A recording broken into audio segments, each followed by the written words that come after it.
తాకట్లో ఉన్న మీ బంగారాన్ని విడిపించి ఆ రోజు ఆన్లైన్ రేటుకి కొంటాం. Sharma gold company.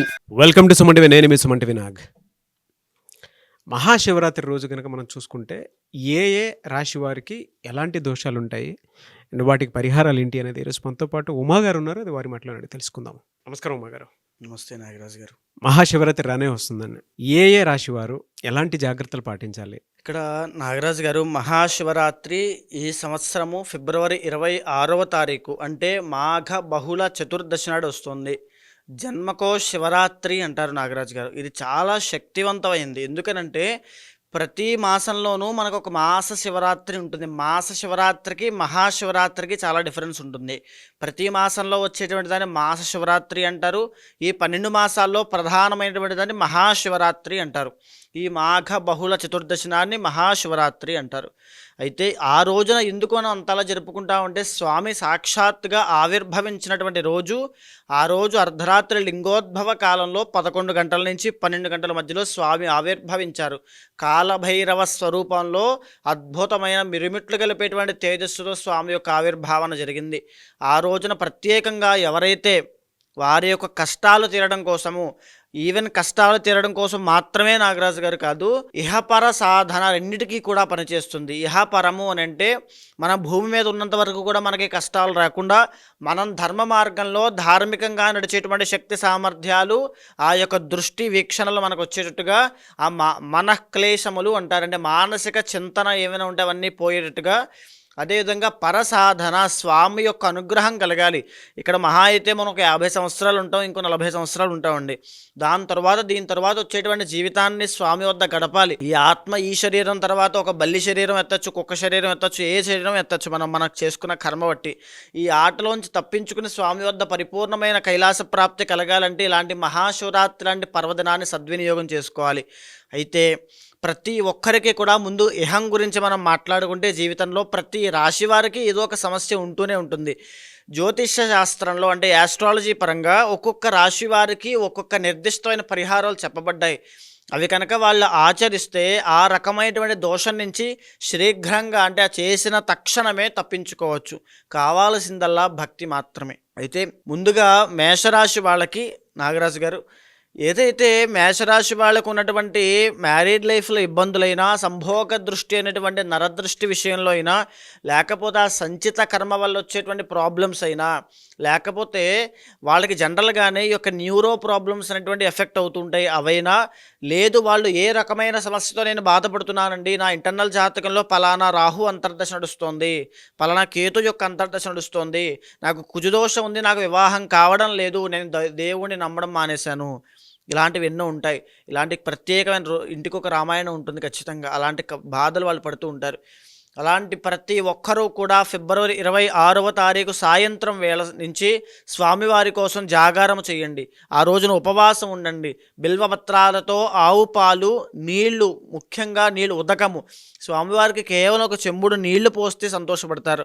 కాబట్టి నీళ్లు, బిల్వపత్రాలు, అదేవిధంగా భక్తితో మీరేం చేయగలరో అభిషేకంలో పంచామృత అభిషేకములు చేయించండి. పంచామృతములు అంటే ఆవు పాలు, ఆవు నెయ్యి, తేనె, పంచదార, అరటిపండు, అదేవిధంగా ఆవు పెరుగు, ఇవి కలిపినటువంటి మిశ్రమాన్ని పంచామృతాలు అంటారు.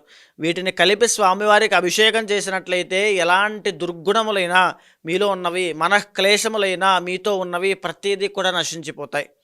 అదేవిధంగా మహాశివరాత్రి నాడు మేషరాశి వాళ్ళు ప్రత్యేకంగా ఎవరికైనా ఒక బ్రాహ్మణుడికి కందులు దానంగా ఇవ్వండి. 1 కేజీ పావు కందులు దానంగా ఇచ్చినట్లయితే అద్భుతమైన ఫలితాలు చూస్తారు. వృషభ రాశి వారు ఏం చేయాల్సినటువంటి అవసరం ఉందంటారు? వృషభ రాశి వారికి అధిపతి శుక్రుడు అవుతాడండి. అదేవిధంగా వాళ్ళు ఇప్పుడు శని యొక్క దోషంతో బాధపడుతున్నారు. ఉద్యోగ వ్యాపార విషయాల్లో వృత్తిరీత్యా ఎన్నో ఆటంకాలతో ఇబ్బంది పడుతున్నారు.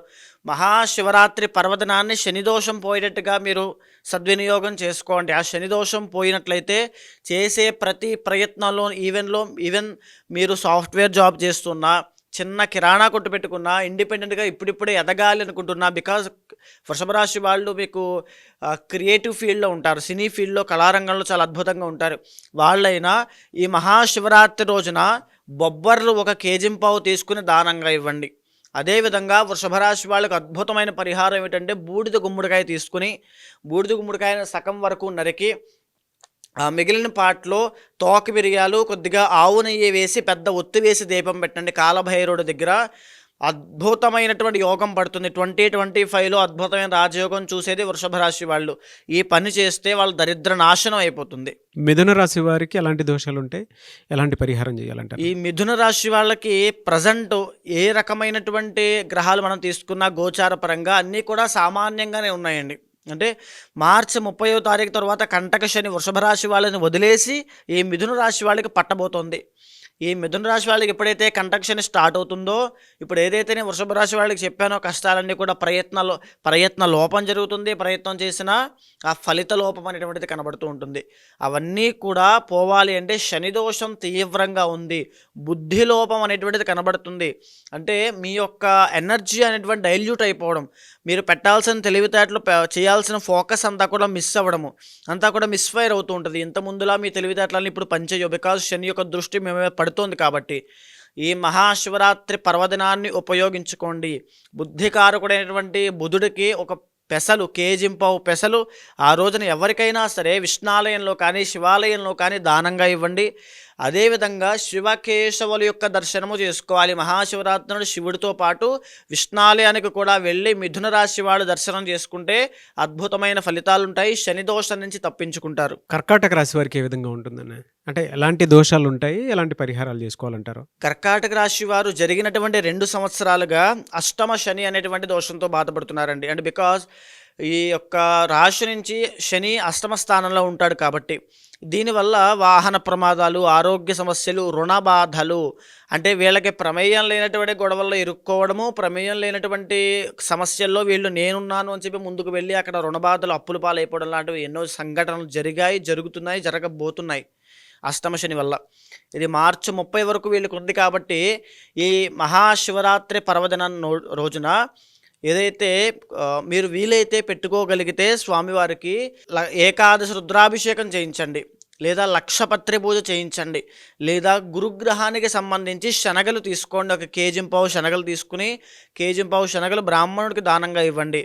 తరువాత శనగలతో ఒక మాల కింద తయారు చేసి దత్తాత్రేయ స్వామి వారి మెళ్ళో వేయండి, శివుడి యొక్క మెళ్ళో వేయించండి, తర్వాత దక్షిణామూర్తి మెళ్ళో వేయించండి.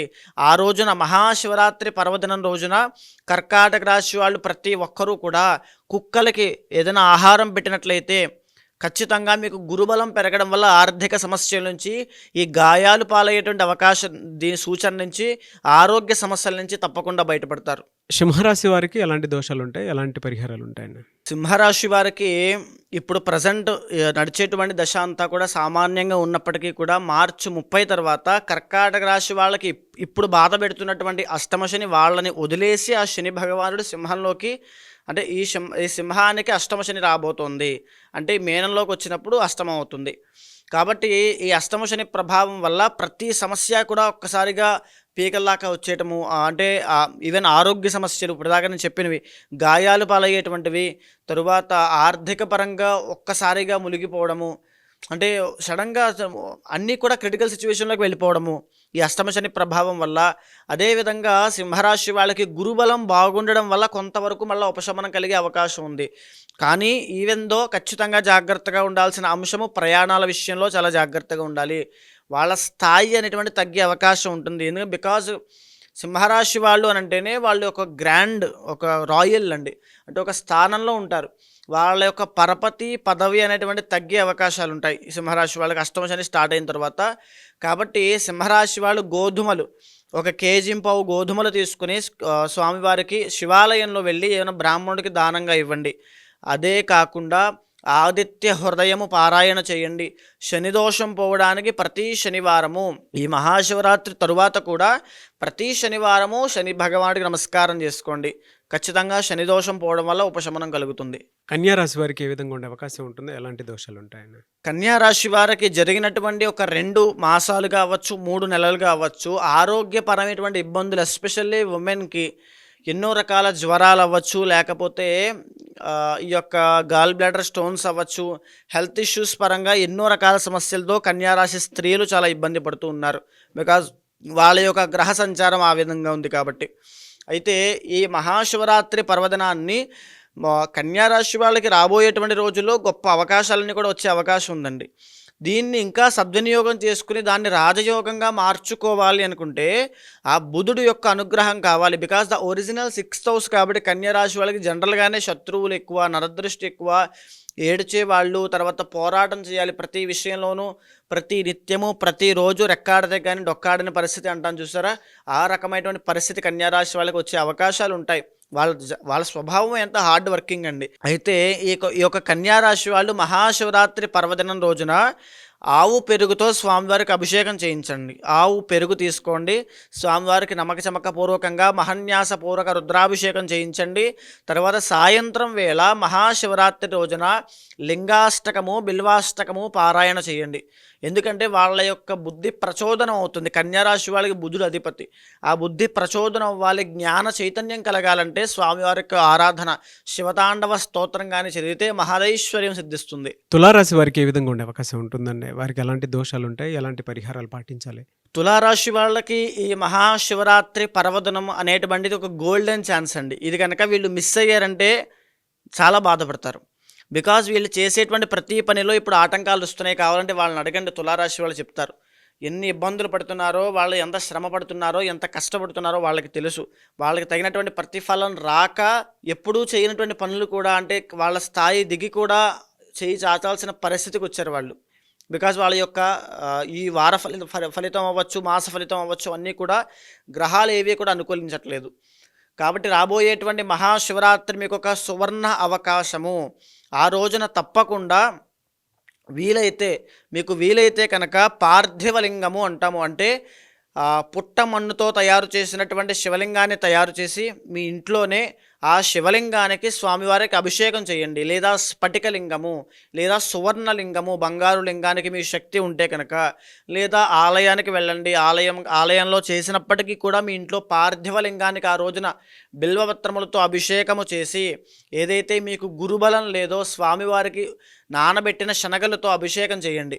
ఆ శనగలను అభిషేకం చేసి వాటిని ప్రసాదంగా పంచిపెట్టండి. గురుబలం అమాంతంగా పెరుగుతుంది, ఆర్థిక వృద్ధి కలుగుతుంది, పాపులారిటీ పెరుగుతుంది. ఈ డీఫేమ్ అయ్యేటువంటి అవకాశాల నుంచి, ఆ యొక్క ఆపదల నుంచి బయటపడతారు. అద్భుతమైన రిజల్ట్స్ మీకు కనబడతాయి. వృశ్చిక రాశి వారికి ఎలాంటి దోషాలు ఉంటాయి, ఎలాంటి పరిహారాలు పాటించాల్సినటువంటి అవసరం ఉందంటారు? వృశ్చిక రాశి వారికి ఒరిజినల్గానే ఇప్పుడు శని యొక్క దోషము, అంటే అర్ధ అష్టమ శని అనేటువంటి దోషం వెంటాడుతూ ఉండడం వల్ల ఏ పని చేసినా అందులో కార్యహాని, ఆటంకాలు రావడము, అంటే అర్ధాష్టమస్య కార్యహాని అంటారండి. అంటే మనం చేసే ప్రతి పనిలో ఆటంకం, అన్ని డిలే అవ్వడం, ప్రొలాంగ్ అవ్వడం. ఈరోజు రావాల్సిన జీతం 10 రోజుల తర్వాత వస్తుంది, ఈలోపు ఈఎంఐ వాడు చంపేస్తుంటాడు మనల్ని. వృశ్చిక రాశి వాళ్ళు ఈరోజు వాళ్ళు ఎప్పుడో ఒక 6 నెలల క్రితం ఎప్పుడో ఎవరికో పాపం స్నేహితుడికి సహాయం కావాలంటే ఒక 10,000 20,000 ఇస్తారు. నాకు ఇప్పుడు అర్జెంట్ అవసరం ఉంది కావాలంటే వాళ్ళు ఇవ్వరు. వీళ్ళు మళ్ళీ వేరే వాళ్ళ దగ్గర అప్పు చేయాల్సిన పరిస్థితి వస్తుంది. వృశ్చిక రాశి వాళ్ళకి అర్ధాష్టమ శని, దీంతోపాటు 2025లో కూడా బ్యాడ్ ఎక్స్పీరియన్సెస్ అనేవి చూడబోతున్నారు. బికాజ్ అష్టమంలోకి గురుడు రాబోతున్నాడు కాబట్టి గురుబలం లేకపోవడం అవ్వచ్చు, శని యొక్క దోషం తీవ్రంగా ఉండడం అవ్వచ్చు. వీళ్ళకి ఖచ్చితంగా మహాశివరాత్రిని ఉపయోగించుకోవాలి, మీకు వేరే దారి లేదు. స్వామివారి యొక్క పాదాలను పట్టుకోవడం తప్ప వేరొక మార్గం లేదు. అంతకన్నా గొప్ప మార్గం ఇంకొకటి లేదు. ఆ రోజున శివుడికి సేవ చేయండి, శివాలయానికి వెళ్ళండి. స్వామివారి యొక్క కైంకర్యంలో స్వామివారికి కావాల్సిన సేవ ఏదైనప్పటికీ కూడా శివుడి యొక్క అంటే గుడిని శుభ్రం చేయండి, లేకపోతే స్వామివారికి అభిషేకం చేయించండి, బ్రాహ్మణ సమారాధన చేయండి, ఎవరికైనా భోజనాలు పెట్టండి ఆ రోజున, లేకపోతే మూగజీవాలకు ఆహారం పెట్టండి. శివుడి యొక్క దృష్టిలో మీరు పడేటట్టుగా ఆ రోజున స్వామివారికి సేవ చేయండి. శివసేవ అనేటువంటిది మిమ్మల్ని వెంటాడుతూ వచ్చి ఆపదలో పడుతున్న మిమ్మల్ని లాగి బయటికి తీసి అదృష్టం కల్పించేలా చేస్తుంది. ఎంత గొప్ప విషయం అది. వృశ్చిక రాశి వాళ్ళు మహాశివరాత్రి నాడు తప్పకుండా సద్వినియోగం చేసుకోండి. ధనస్సు రాశి వారికి జనరల్గా ఎలాంటి దోషాలు ఉండే అవకాశం ఉంటుంది అండ్ పరిహారాలు ఏంటండి? ధనస్సు రాశి వాళ్ళకి సామాన్యమైనటువంటి జాతకం ఉంది. అయితే పర్వాలేదండి, అంటే 2025లో వాళ్ళకంత మేజర్ ఇబ్బందులు అనేటువంటివి లేవు కాబట్టి. అదేవిధంగా ఇంకా చూసుకుంటే అది పెద్ద మేజర్ ప్రాబ్లం కానప్పటికీ కూడా ఈ వృశ్చిక రాశి వాళ్ళకి వదిలేసినటువంటి అర్ధ అష్టమ శని అనేటువంటి దోషము ధనస్సు రాశి వాళ్ళకి రాబోతోంది ఆ దోషము. అది వచ్చిన తర్వాత కాస్త చికాకులు అనేటువంటివి చూస్తారు. ఎందుకంటే ఎప్పుడైనా సరే అనుకున్న పని అనుకున్న టైంకి అయినప్పుడు మీకు ఒక ఆత్మసంతృప్తి అనేటువంటిది ఉంటుంది. ఎప్పుడైతే ఏ పని అవ్వక చుట్టూ తెప్పించుకుంటున్నారు, బతిమాలించుకుంటున్నారు, తిరగాల్సి వస్తోంది, పనులు మానుకోవాల్సి వస్తుంది, టైం టు టైం పని జరగట్లేదనే విషయం వస్తే ప్రతి విషయంలోనూ అసంతృప్తి, మానసిక అశాంతి కలుగుతూనే ఉంటుంది. ఆ స్థితిలోకి ధనుస్సు రాశి వాళ్ళు మీరు వెళ్ళబోతున్నారు కాబట్టి మీకు శని యొక్క అనుగ్రహం కావాలి. దీనికోసము శివకేశవులు కలిసినటువంటి ఆలయం ఏవైనా మీకు దగ్గరలో ఉంటే, అంటే శివాలయము విష్ణాలయము కలిసినటువంటి ఆలయం ఏదైనా ఉంటే అక్కడికి వెళ్ళి నమస్కారం చేసుకోండి. శివుడికి తప్పకుండా అభిషేకం చేయించండి. వీలైతే దత్తాత్రేయ స్వామి యొక్క ఆరాధన కానీ దర్శనం కానీ చేసుకున్నంత మాత్రం చేత మీకు ఎన్నో అద్భుతమైనటువంటి ఎక్స్పీరియన్సెస్ కలుగుతాయి. మకర రాశి వారికి ఎలాంటి దోషాలు ఉండే అవకాశం ఉంటుంది, పరిహారాలు ఏంటండి? మకర రాశి వాళ్ళకి ఈ జీవితంలో అంటే ఈ యొక్క సంవత్సరంలో అద్భుతమైనటువంటి ఎన్నో మార్పులు జరగబోతున్నాయండి. ఎందుకంటే ఏలినాటి శని వెళ్ళిపోబోతోంది. వెళ్తూ స్వామివారు ఖచ్చితంగా ఏదైనా మంచి చేయడానికే చూస్తారు. ఆ మంచి మీ జీవితాన్ని మార్చేదై ఉండాలి, లేకపోతే మీ జీవితాన్ని తరింపజేసేటువంటిది అయి ఉండాలి, మీరు ఒక జ్ఞానాన్ని పెంచేటువంటిది అయి ఉండాలి. కాకపోతే మకర రాశి వాళ్ళకు ఉన్నటువంటి ఇబ్బంది ఏంటంటే ఓన్లీ శని మారుతున్నాడనే విషయం తప్ప మిగిలిన గ్రహాలు ఏమీ కూడా అంత అనుకూలించట్లేదు. 2వ స్థానంలోకి మే 18వ తారీఖు తర్వాత రాహు రాబోతున్నాడు. ధన సంబంధిత విషయాల్లో చిక్కులు, వివాదాలు, గొడవలు, కలహాలు, మాట విషయంలో చిక్కులు, వివాదాలు అవుతూనే ఉంటాయి.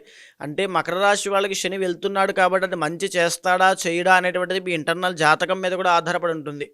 కాబట్టి ఒక 50-50 ఛాన్సెస్లో మకర రాశి వాళ్ళు ఉంటారు. కాబట్టి ఏ దోషమైనా, ఈ దేవతా దోషాల్లో లేదా గ్రహ దోషాల్లో ఏ దోషమైనా మీరు గమనించండి. ఏ పూజ చేసినా ఆఖరణ రుద్రాభిషేకమే ఎందుకు చేస్తారనంటే మనం చేసేటువంటి పూజల్లో మనస వాచ కర్మణ ఏవైనా దోషాలు, అక్షర దోషాలున్నా, మానసికంగా మనం ఏదైనా దృష్టిలోపం ఏమైనా ఉన్నా అవన్నీ కూడా నశించిపోవాలంటే స్వామివారికి ఆఖరణ. అందుకే ఏతత్ఫలం పరమేశ్వరార్పణమస్సు అని వదిలిపెడతామంటే నేను చేయాల్సింది చేశాను నాయన, నా శక్తి కొలది, మిగతాదంతా నీకే అర్పిస్తున్నాను, మంచో చెడో నువ్వే గుర్తించి నాకు మంచి చేసేలా ప్రయత్నం చెయ్యి అని చెప్పి స్వామివారికి మనం అర్థిస్తుంటాం. అలాంటి స్వామివారికి అత్యంత ఉన్నతమైనటువంటి రోజే మహాశివరాత్రి. ఆ రోజున స్వామివారి సేవ చేయండి. మీ ఇష్టం, స్వామివారిని ఎలా కొలుస్తారో, ఎలా భక్తితో ప్రీతిగా అనుగ్రహించేలా చేసుకుంటారో మీ చేతుల్లో ఉంటుంది. శివ కళ్యాణం చేయించండి, శివుడికి అభిషేకాలు చేయించండి. ముఖ్యంగా మకర రాశి వాళ్ళు పసుపు, కుంకుమ, విభూది, గంధము ఈ 4 పదార్థాలు తీసుకోండి. ఈ 4 పదార్థాలని విడివిడిగా నీళ్ళల్లో కలిపి స్వామివారికి వాటితో జల అభిషేకం చేయిస్తే కనుక అద్భుతమైన అవకాశం పడుతుంది. అవకాశాలు మీ జీవితంలో వస్తాయి. ఎందుకంటే ఇది మీకు జీవితంలో ఒక టర్నింగ్ పాయింట్ లాంటిది. ఇవన్నీ కూడా అవకాశాలని ముంచుకుని వస్తాయి మిమ్మల్ని వెతుక్కుంటూ. ఒక బాణాలాగా ఏ అవకాశం మరి సెలెక్ట్ చేసుకోవాలో మీకే తెలియదు. అలాంటి అద్భుతమైనటువంటి రిజల్ట్స్ మీకు మకర రాశి వాళ్ళకి రాబోతున్నాయి. కుంభరాశి వారికి ఏ విధంగా ఉంటుందండి? కుంభరాశి వాళ్ళకి జనరల్గానే జన్మశని అనేటువంటిది నడుస్తూ ఉందండి. ఇప్పుడు ఈ జన్మశని వల్ల ఆరోగ్యపరమైనటువంటి ఇబ్బందులు ఆల్రెడీ పడుతున్నారు వాళ్ళు. స్త్రీలైతే పీసీఓఎస్ ప్రాబ్లమ్స్ అవ్వచ్చు, మనం ఆల్రెడీ చెప్పుకున్నాం ఎన్ని ఇబ్బందులు పడుతున్నారు. మ్యారీడ్ లైఫ్లో ఇబ్బందులు, ఇవన్నీ కూడా కుంభరాశి వాళ్ళకి ఇంకా అయిపోలేదండి. ఇంకా 2.5 సంవత్సరాలు ఏలినాటి శని దోషం అనేటువంటి ఇబ్బంది పెడుతూనే ఉంటుంది. కాబట్టి వీళ్ళకి నిత్యము దేవతారాధన, దైవ అనుగ్రహము కావాలి. పరమే వృక్ష ఆయుధన్ నిధాయ కృత్యం వసాన ఆచరపినాగం బిభ్రదాగహి అంటారంటే ఎప్పుడైతే మనం శివుడి యొక్క ఆరాధన చేస్తామో శివుడు త్రిశూలం పట్టుకుని మన వెనకాల నడుస్తాడండి. ఎవడొస్తాడు నీ ముందు, నీకు అడ్డెవడొస్తాడు నేను చూస్తానని. అంటే శివశక్తి ఎప్పుడు కూడా మన వెంట నడుస్తూ ఉంటుంది. శివ ఆరాధన చేస్తే కుంభరాశి వాళ్ళకి ఇప్పుడు అది చాలా అవసరము. భక్తి శ్రద్ధలతో ఆచరించండి. ఒక్కటి గుర్తుపెట్టుకోండి, శివుడికి సుగంధ ద్రవ్యాలతో అభిషేకం చేయండి. ఆరోగ్య లోపాలు ఏవైనా ఉంటే అవన్నీ పోతాయి. మారేడు జలాలు, సువర్ణ జలము, మీ ఇంట్లో ఉన్నటువంటి బంగారము తీసుకుని ముందు రోజుగా ఒక బిందె నీళ్ళలో వేసి ఉదయం మళ్ళీ బంగారం తీసి భద్రపరుచుకుని ఆ నీళ్లతో తెల్లవారిన తర్వాత మహాశివరాత్రి నాడు అభిషేకం చేస్తే అద్భుతమైన అఖండ ఐశ్వర్యం సిద్ధిస్తుంది. మీనరాశి వారికి ఏ విధంగా ఉండే అవకాశం ఉంటుంది, ఎలాంటి దోషాలు ఉండే అవకాశం ఉంటుంది? మీనరాశి వారికి జరిగేటువంటి 2025 ఒక పరిస్థితుల రీత్యా అందరికన్నా, అన్ని రాశుల కన్నా ఇబ్బంది పడేటువంటి రాశి మీనరాశి. బికాస్ అష్టగ్రహ కూటమి అవ్వచ్చు, శని యొక్క ట్రాన్సిట్ వల్ల అవ్వచ్చు, ఇవన్నీ కూడా ఎన్నో ఇబ్బందులు రాబోతున్నాయి. వీళ్ళకి ఒక గొప్ప భగవద్ అనుగ్రహం ఖచ్చితంగా కావాలి. ఎప్పుడు కూడా మీనరాశి వాళ్ళు ఈ సమయంలో అంటే 2025లో అగ్రెసివ్గా వెళ్ళొద్దు, రిస్క్ తీసుకోవద్దు, సేఫ్ గేమ్ ఆడేటువంటి ప్రయత్నం చేయండి. ఏ విషయంలో అయినా తగాదాలకి దూరంగా ఉండండి. జూదరులు, వ్యసనపరులు ఎవరైనా ఉంటే మీకు ఇది ఒక బ్యాడ్ పీరియడ్ అంతే. ఆయుష్ ముగిసినా ముగిసిపోవచ్చు. కాబట్టి వ్యసనపరులు వీళ్ళందరూ కూడా చాలా జాగ్రత్తగా ఉండండి. రాహుగ్రహ దోషాలున్నాయి, శని యొక్క దోషం ఉంది. ఈ దోషాలు పోవడానికి శివ ఆరాధన ఆ రోజున చేసి తరువాత సుబ్రహ్మణ్య స్వామికి దర్శనం కూడా చేసుకోండి. వీలైతే మహాశివరాత్రి నాడు చండీ హోమము, రుద్ర హోమము రెండూ జరిపించండి. ఎప్పుడైతే చండీ రుద్ర హోమాలు జరుగుతాయో ఆది దంపతుల యొక్క సంపూర్ణ అనుగ్రహం మీ మీద ఉంటుంది. 2025 కాదు కదా, ఏ సంవత్సరంలో ఎలాంటి గ్రహాలు ఇబ్బంది పెట్టినా మిమ్మల్ని ఏమీ చేయలేవు. ఎలా సార్, అంటే ఈ కర్మ సిద్ధాంతానికి సంబంధించినటువంటి రెమెడీ ఏమైనా ఉంటుందా? ఈ ఫిబ్రవరి 26వ తారీఖున నాగరాజు గారు మహాశివరాత్రి అయింది. జన్మకొక శివరాత్రి అంటారు. అంటే ఈ మహాశివరాత్రిని పురస్కరించుకుని నేను చేసేటువంటి కర్మ నివారణ అవ్వడం కోసం చేసే రుద్రయాగంలో పాల్గొమని చెప్పండి. ఎవరైనా సరే, ఏ ఇండివిజువల్లో అయినా సరే, అంటే మీ కర్మ మీదే, మీ భార్య కర్మ మీ భార్యదే, ఎవరి కర్మ వాళ్ళదే. ఎవరైతే రుద్రయాగంలో పాల్గొంటారో వాళ్ళు జన్మలతో చేసినటువంటి సంచిత కర్మ అయినా, వాడు తెలుసో తెలియకో ఈ జన్మలో ఏదో తెలియని పాపం చేసినటువంటి ప్రారబ్ధ కర్మ వల్ల వచ్చే కష్టాలైనా తొలగిపోతాయి. ఉదాహరణకి ఒక వ్యక్తి ఉంటారండి, ఎంతో సంపాదిస్తూ ఉంటాడు, కానీ ఒక్క రూపాయి కూడా నిలబడదు. అవన్నీ కూడా ఇంట్లో ఉండేటువంటి వాళ్ళ ఆరోగ్య సమస్యలకి, వాళ్ళ చదువులకి, వాళ్ళ కష్టాలకి, వాళ్ళ కోరికలకి అన్నీ దానం చేస్తూనే ఉంటాడు. శ్రమదానం అవుతుంది, అన్నీ అయిపోతూనే ఉంటే జీవితం సొలసిపోతుంది తప్ప అతను ఏమాత్రం అనుభవించలేడు. అది కూడా ఒక కర్మే. జీవితాంతము మనశ్శాంతి లేకుండా అందరి కోసం కష్టపడడం కూడా ఒక కర్మే. ఎంత సంపాదన ఉన్నప్పటికీ కూడా తినడానికి తిన్న తర్వాత అరగకపోవడము, ఆ డయాబెటీస్ అవ్వచ్చు, బీపీ అవ్వచ్చు, ఇవన్నీ కూడా ఎక్కడి నుంచి వస్తున్నాయండి? సంచిత ప్రారబ్ధ కర్మల వల్లే వస్తున్నాయి. ఎప్పుడైతే కర్మ అనేటువంటిది నాశనం అవుతుందో ఆరోగ్యపరంగా ఒక మెరుగైన జీవితం ఉంటుంది. అదేవిధంగా ఒక మ్యారీడ్ లైఫ్లో ఇబ్బందులు వస్తున్నాయి. మాంగళ్య దోషం ఎందుచేత వస్తుంది అంటే సంచిత కర్మ వల్లే వస్తుంది. ఆ సంచిత కర్మ పోతేనే ఈ మాంగళ్య దోషం పోతుంది. 33 సంవత్సరాల దాకా వివాహం కావట్లేదు అంటే ఎందుచేత కావట్లేదు అంటే సంచిత కర్మ వల్లే కావడం లేదు. ఎప్పుడైతే కర్మ అనేటువంటిది నాశనం అవుతుందో, మూలమైనటువంటి కర్మ నాశనం జరిగినప్పుడు ఎలాంటి కోరికలు తీరాలన్నా తీరుతాయి, ఎలాంటి సమస్యలు పోవాలన్నా పోతాయి. మీరు ఇప్పుడే అన్నారు యజ్ఞాలు, యాగాలు, హోమాలు లాంటి లేదంటే పూజలు చేస్తే కర్మ నాశనం అవుతుంది అని. అండ్ ఇందాక ఒక మాట కూడా అంటం జరిగింది, కర్మను అనుభవిస్తేనే పోతుంది అని. అవునండి, అనుభవిస్తేనే పోతుంది అని చెప్పేసి అంటూ ఉన్నారు. అంటే పూజలు, యాగాలు చేస్తే నాశనం చేయొచ్చు అని చెప్పి, కర్మను నాశనం చేసేయచ్చు అని చెప్పేసి అంటూ ఉన్నారు. ఎలా అది? ఇక్కడ ముఖ్యంగా నాగరాజు గారు చాలామందికి ఉన్నటువంటి సందేహమే ఇది. అంటే కర్మ అనేటువంటిది అనుభవిస్తేనే పోతుంది కదా, మన కర్మ మనం అనుభవించాలి, కానీ పూజలు చేస్తే ఎందుకు పోతుంది అని చాలామంది అనుకుంటూ ఉంటారు. ఉదాహరణకి ఒక మార్కండేయుడు అనేటువంటి ఒక మహాశివభక్తుడు, ఆయనకి 8 సంవత్సరాల వయసు ఉంది. ఆయన శివుడికి విపరీతమైనటువంటి ఆరాధన అంటే అభిషేకం చేస్తూ స్వామి యొక్క తపస్సులో, స్వామి యొక్క భక్తిలో ములిగి ఉన్నప్పుడు ఆయన యొక్క ఆయుష్ అనేటువంటిది కంప్లీట్ అయిపోయింది. యమధర్మరాజు అంటే ప్రాణం తీసేటువంటి యమధర్మరాజు యమపాశంతో సహా వచ్చి, నాయన మార్కండేయ బయటికి రా, నీ ఆయుష్ పూర్తయిపోయింది, నీ ప్రాణం తీసుకెళ్లేటువంటి సమయం ఆసన్నమైంది, నువ్వు బయటికి రా అని పిలిస్తే, నేను రాను, నా పూజ శివ పూజ అయ్యేంత వరకు నేను బయటికి రాను అంటాడు. ఓకే, శివ పూజ ఎప్పుడు అవుతుంది అని యమధర్మరాజు అడిగితే, నా తల్లిదండ్రులు ముక్తికి వెళ్ళేంత వరకు కూడా నా శివ పూజ అవ్వదు అని చెప్తాడు. అయితే ఇలాంటి ఆటలన్నీ సాగవు, నీ ఆయుష్ కంప్లీట్ అయిపోయింది, నువ్వు శివుడి దగ్గర ఉంటే ఏంటి, ఎవరి దగ్గర ఉంటే ఏంటి అని చెప్పి ఆ యమపాశాన్ని విసురుతాడు. అప్పుడు మార్కండేయుడు భక్తితో శివుణ్ణి ఆలింగనం చేసుకుని చంద్రశేఖర చంద్రశేఖర చంద్రశేఖర పాహిమామని చంద్రశేఖరాష్టకం పాడితే, శివుడు శివలింగంలోంచి ఉద్భవించి ఎడంకాలతో యమధర్మరాజుని గుండెల మీద ఒక్క తన్నుతాడు. నా భక్తుణ్ణి నువ్వెవడరా ముట్టుకోవడానికని అని తన్ని ఆ మార్కండేయును చిరంజీవిగా చేస్తాడు. ఈ సృష్టి ఉన్నంత కాలము నువ్వు బ్రతికే ఉంటావు, నిన్ను ఆపేవాడు లేడని. ఇక్కడ ఈ కథలో కనిపించేటువంటి మార్కండేయుడు జీవుడు, వచ్చినటువంటి యమధర్మరాజు కర్మ, వచ్చినటువంటి శివుడే మన భక్తి, మనం చేసేటువంటి పూజ. అంటే ఈ మార్కండేయుడికి ఏదైతే తన సంచిత పాపకర్మ వల్ల ఆయుష్ అయిపోయిందో, ఆ కర్మ వల్లనే ఆయుష్ తీయడానికి యమధర్మరాజు వచ్చాడు. ఏదైతే ప్రారబ్ధ కర్మ అంటే ఇప్పుడు తను చేసుకునేటువంటి భక్తి, ఆ పూజ, ఆ యొక్క స్వామి యొక్క కటాక్షం ఏదైతే ఉందో, స్వామి ఆ భక్తి రూపంలో వచ్చి కర్మని నాశనం చేసిందా చేయలేదా? అవును. భక్తి అనేటువంటి ఒక మాధ్యమంగా మారి కలియుగంలో ఈ పూజల రూపంలో మన కర్మ అనేటువంటిది నాశనం అవుతూ ఉంటుంది. సో అందుకే మీరు 26న కర్మ నివారణ అవ్వడం కోసం రుద్రయాగం అనేటువంటి చేయడం జరుగుతోంది. ఎవ్వరు పాల్గొన్నా సరే వాళ్ళందరికీ కూడా సంచిత ప్రారబ్ధ కర్మ పోయేటట్టుగా ఆ రుద్రయాగంలో సంకల్పం చెప్పడం వల్ల ఏదైతే ఒక మనిషి ఆ మోయలేనటువంటి కర్మ బరువు ఉంటుందో దానిని ఆ తక్షణ మరుక్షణం నుంచి ఆ కర్మ అనేటువంటిది నాశనం అయిపోతుంది. సో ఎవరన్నా అప్రోచ్ అవ్వాలి అనుకుంటే ఎలా అండి? మీకు కింద కనిపించేటువంటి నెంబర్కి కాంటాక్ట్ అయితే మా వాళ్ళు మీకు పూర్తిగా వివరాలన్నీ ఇస్తారు, దానికి సంబంధించిన వివరాలన్నీ కూడా చెప్తారు. ఖచ్చితంగా కాంటాక్ట్ అవ్వండి. ఏ విషయాలు కూడా, ఏ నియమాలు పాటించాలి, ఏ మంత్ర జపం చేయాలో కూడా స్వయంగా నేనే చెబుతాను.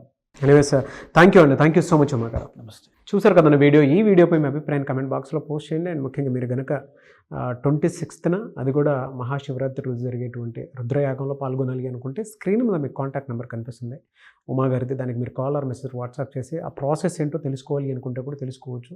లేదా మీరు డైరెక్ట్గా రుద్రయాగంలోకి పాల్గొనాలి అనుకున్నా కూడా డీటెయిల్స్ కోసం స్క్రీన్ మీద కనిపిస్తున్న నెంబర్ సంప్రదించండి. అండ్ ఈ వీడియో లైక్ చేయండి, షేర్ మాత్రం తప్పకుండా చేయండి. ఇలాంటి మరిన్ని వీడియోస్ కోసం మా ఛానల్ ఫాలో అవ్వండి. Thank you.